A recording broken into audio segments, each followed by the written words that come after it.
I can thank Uncle Buddy for teaching me to drive. He insisted, you're going to drive a car, and I insisted I wasn't. I did not want to learn to drive a car. I never asked to drive a car. I never thought of driving a car. Today, many times, I say, thank you, Bud, for making... Now, did his wife drive a car?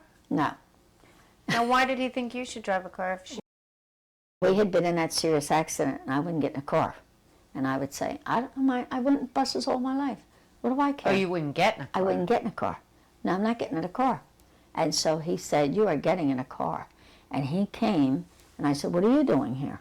And he said, I had you, and I had Donna.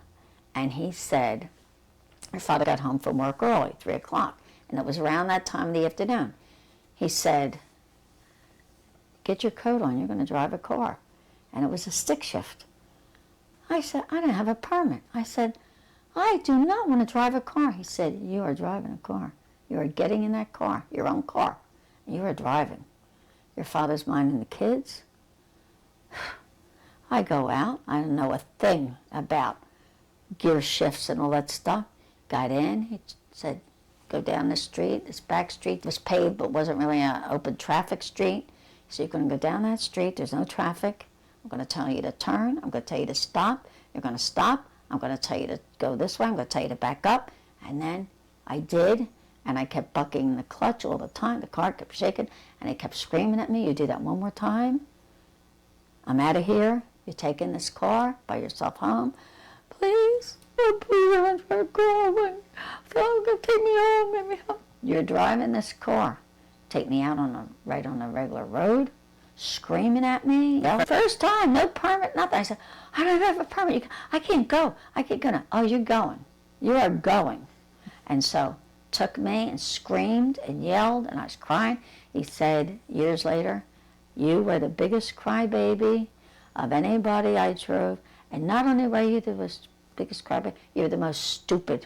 You were the most nervous person I ever taught. You were awful. Every woman in the family has learned from Uncle Bud.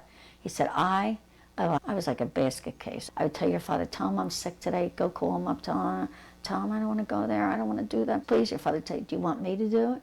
It was worse. He took me once, I said, I can't do it. I can't do it with you. I can't drive a car. I'll never drive a car. I drove a car, and I thank God. When these women tell me today, but I couldn't, I did it. My husband said I was too stupid, and I drove, and I couldn't do it. I am thankful today. And I told Uncle Bud when he was alive, Bud, I can't tell you for persevering with me, for making me do it. He came around. I kept saying, when are you going back to work? He was operated for a hernia. He had 6 weeks off. He said, you have 6 weeks. I failed the test twice with him. I can't believe this. You have embarrassed me. You're the only person that I've ever taught that failed the first time. Now you failed the second time. Finally, I got my girlfriend, Joan. I said, Joan, I can't go with him. He screams at me. He yells at me. We have a stick shift. I can't handle it. I can't, because I failed the first time. The officer that got in the car said, honey, you did very good, but you're not sure of your clutch. I was bucking the car. The second time he said, you did good, pull over. I went right through a stop sign.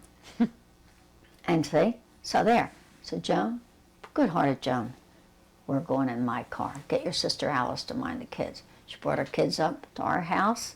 Father went to work, didn't know anything about it. I had already passed the test, the written test.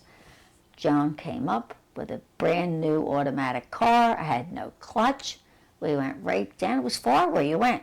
Went down, I passed like nothing. Oh, so wonderful. Oh my God. I was so glad it did. The clip that you just saw was a video journal interview that I did with my mother in 2002. At that point, she was 73 years old. She continued to drive till about 85 years of age. She mentions having been in an accident. She had earlier been in an accident in which my older sister had been killed. So obviously that explains her nervousness about getting into a car.